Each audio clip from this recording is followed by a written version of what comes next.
We started off with RTK because we bought a tile plow. It's been 2007 or so. We started with the laser, doing it that way, laying tile with a laser. That kind of was a long process. Took a while to lay the field out. We decided to go with the RTK to run the tile plow. And you talk about saving time.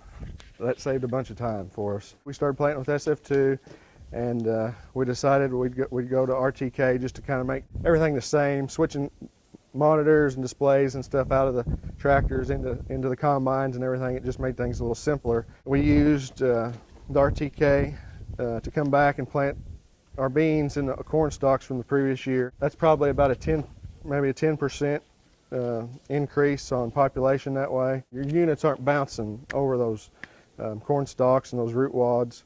It's also used on the anhydrous, and we come back and use the same AB line, so that anhydrous is actually being put on right between the corn rows itself, and it's never over the top of it. Vogels are using it, like they said, for pre-plant anhydrous that allows them to come in sooner and plant that corn. That anhydrous is equally spaced between the rows. Don't have to worry about the anhydrous burn. Eric talked a lot about it helps with planting soybeans.